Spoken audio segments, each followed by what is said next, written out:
I understand that I can't prevent every single suicide that'll happen because not everything's going to be related directly to military mental health. But I know there's still so much more work to be done within the military to make it feel like a safe space for people to not feel judged, to not feel that stigma when it comes to taking care of their mental health and, prioritizing it on the same level, if not more, than physical health.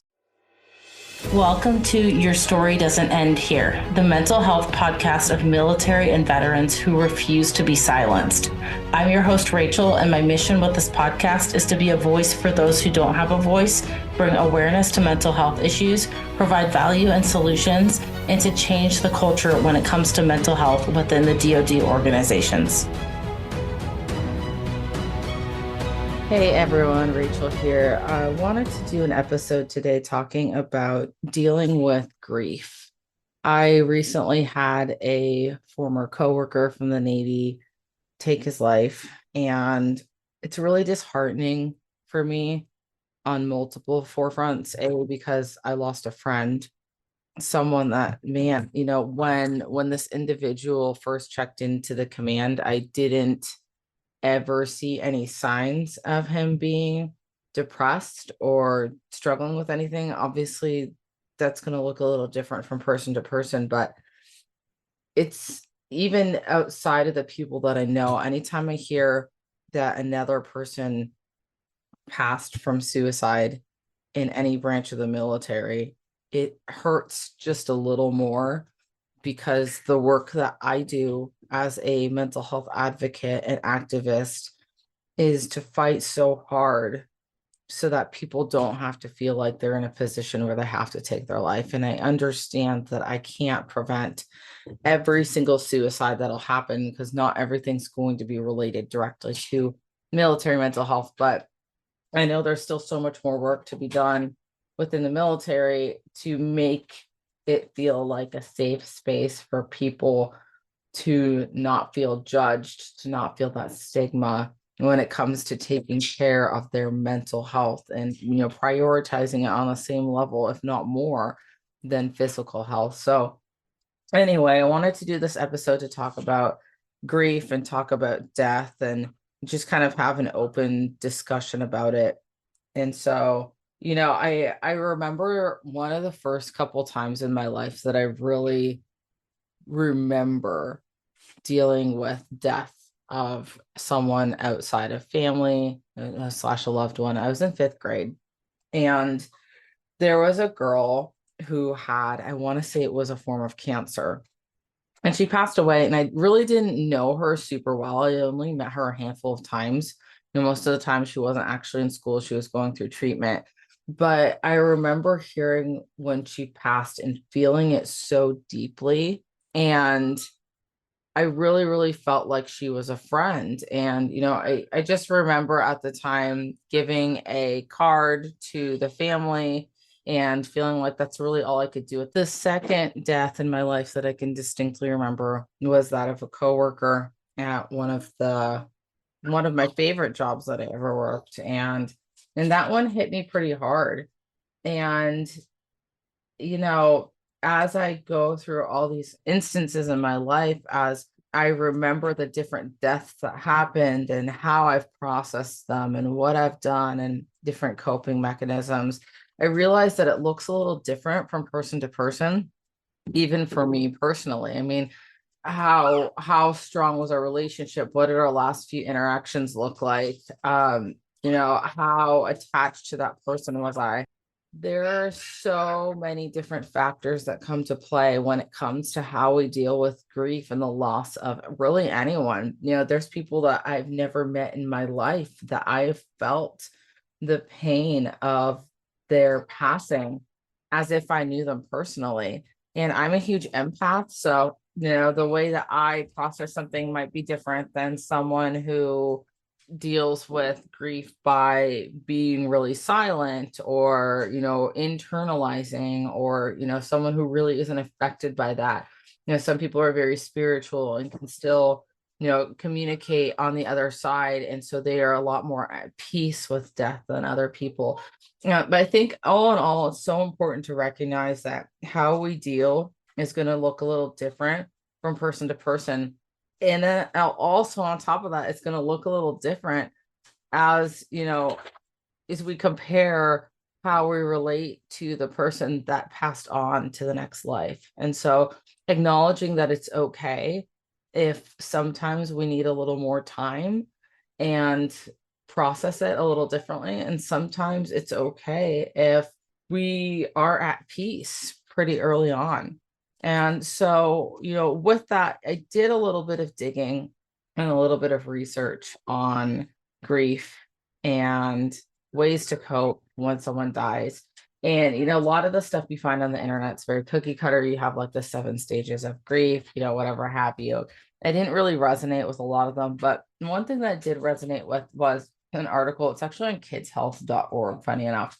It has nothing to do with adults, but I truly believe we're all human, kids, adults, and kids are just tiny humans. So it's really, really no different. But this article gave 5 ways to cope when a loved one dies, and a couple of the things I think I personally really resonated with. So I wanted to share them with you guys today. And the first one is to join in rituals, memorial services, funerals. I think what this really does is it gets this sense of community surrounding this person who passed on.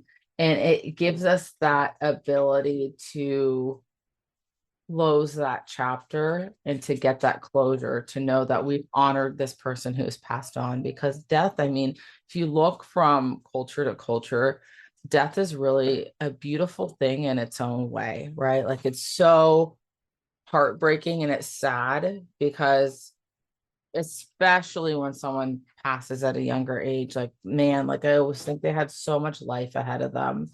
And what else would they have done had they lived a little longer? But then there's this flip side to it where it's like, wow, they had such an impact on the short time that they were on this earth. And I'm so grateful that I had the ability to be a part of their short life. Like the billions of chances that they had to impact certain lives. And I was one of those people that had the opportunity to be in their life. I'm so incredibly grateful for that. And sometimes it can be really hard to get to that state of reflection. Sometimes it takes months or years to even hit that point, and that's okay. But I think memorials, if we can handle them, because sometimes we can't, can be a really, really great way to cope. The second way it says is to accept your emotions. And I think this piece of advice is so amazing and critical, because sometimes we think that it's not okay to cry.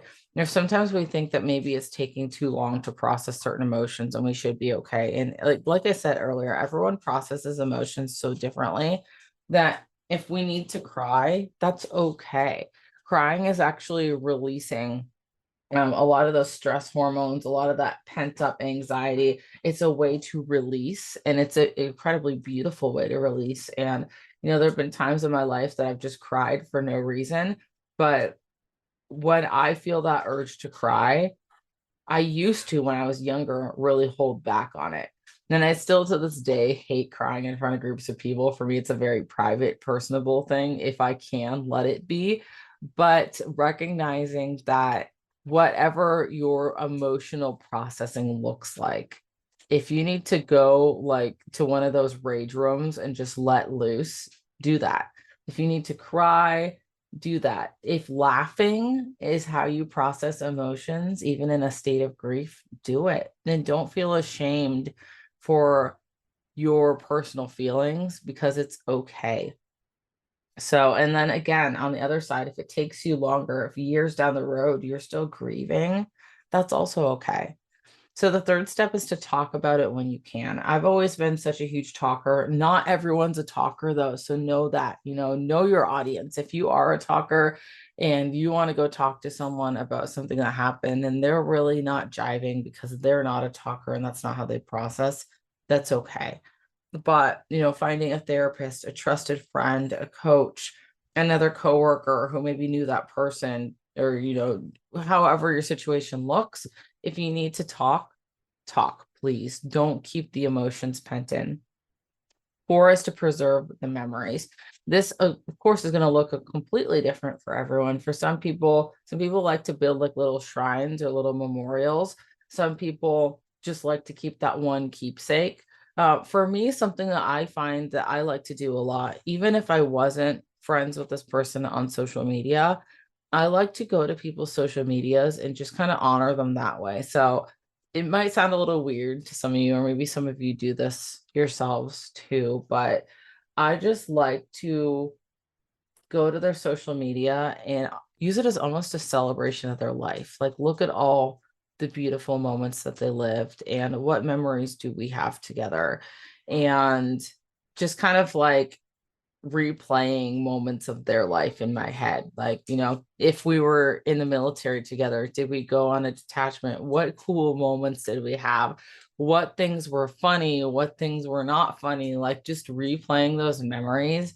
And for me, that brings me a sense of closure because it allows me to honor their memory and honor their life. And so, however preserving memories looks for you, do that. And number 5 is to get the support you need. So if that support is a family member, if support's a therapist, if support is, going to Military One Source and just talking on those, I think it's 8 sessions of therapy just to kind of process through, do that. If it is going on a walk with your dog, some people, the support is in forms of animal therapy. Some people it's traveling. I mean, support is such an all-encompassing word that we can find support in any way we choose. Now, the other thing I'm going to add to that is don't let anyone discount what your support looks like. So for me, when my coworker passed a few years back and I was really struggling and I had to go to LIMDU to help me process through these emotions, I had such a hard time getting the support I needed through my initial command. And I had a really hard time getting support through mental health on base. And it made it incredibly difficult. And I'm so grateful that I had the flight doc at my squadron at the time in my corner who was able to give me the support I needed so that I could process through my grief at that time and make it through to the other side. But I understand that not everyone has that, not one person in their corner. And sometimes it is a lot more difficult to find support, but support is out there in some form. Like I said, sometimes it's going to be an animal, sometimes it's going to be an activity. Sometimes there's those, grief support groups that are completely outside of the group of people that you would normally hang out with. And you find that like these are your people because they relate to you in a certain way. So, brainstorm the best you can.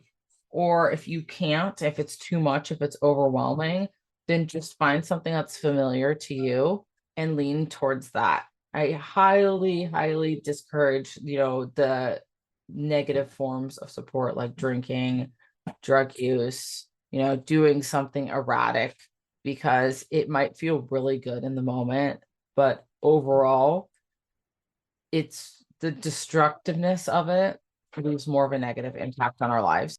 But I want to dedicate this episode to every single friend, coworker, extension of family who has lost that battle and taken their life.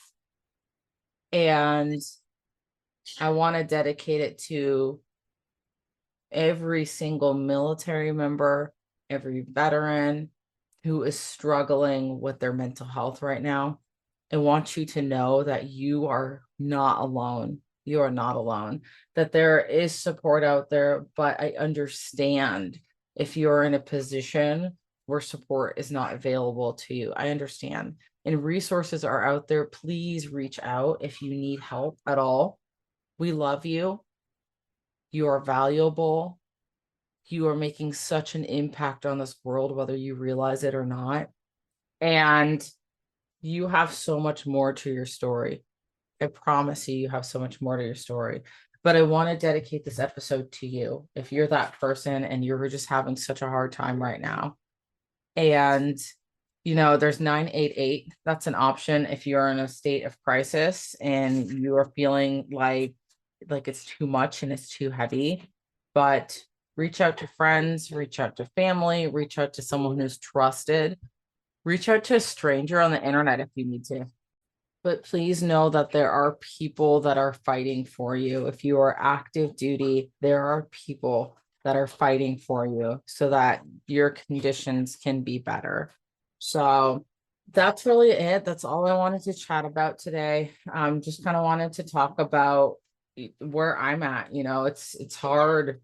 It's hard to know that this is still happening. Even from people I know to people I don't know across the fleet, across the military, people are still taking their lives, and mental health is not improving like it should be. The support, the resources within the military, they should be way better than what they are. So please, if you have not signed the petition yet for better mental health in the Navy, that is on change.org. I always link it in the show notes. Please go sign that. That's going to help a lot. And there's another petition that I'm going to link. It's linked to a movie. It's called Stranger at Home. It's coming out at the end of this year in November. It's premiering on PBS. And there's a petition on there that is also mental health related as far as making change. And so stay tuned about that movie, because I'm going to be doing a lot more with that movie and working with the staff and working with the cast of that movie to get the word out there. So some really exciting things happening, but we're always pushing for change and drastic change. I always say that I'm not going to be happy until I see, something huge that lets service members know that the higher ranking people, they're actually out there fighting for us to have something better. And I haven't seen it yet. I know there's minor changes here and there, but not satisfied because people are still taking their lives. And to me, that's not okay. So I appreciate you guys listening in as usual. Appreciate you listening in every week. Please continue to share, rate, review, subscribe if you haven't, and we'll keep pushing for change. But make sure you're also, if you're in the position, talking about the conditions, talking about what's going on. And if you're not in a position to talk about it, share this podcast with someone, because I try to keep a variety of episodes in the hopes that someone can relate to at least one. So again, thank you. I cannot ever thank you enough for the support on Your Story Doesn't End Here. Stay tuned for more to come, because, we're only beginning. So have a great one, guys. See you next week. Thank you for taking the time to listen in today. With your support, we are able to increase awareness of the mental health issues affecting service members and veterans today, with the goal of creating positive change. If you got value from this episode, please take 30 seconds to subscribe and share this episode within your own network. Until next time, remember, your story matters, your mental health matters, and your story doesn't end here.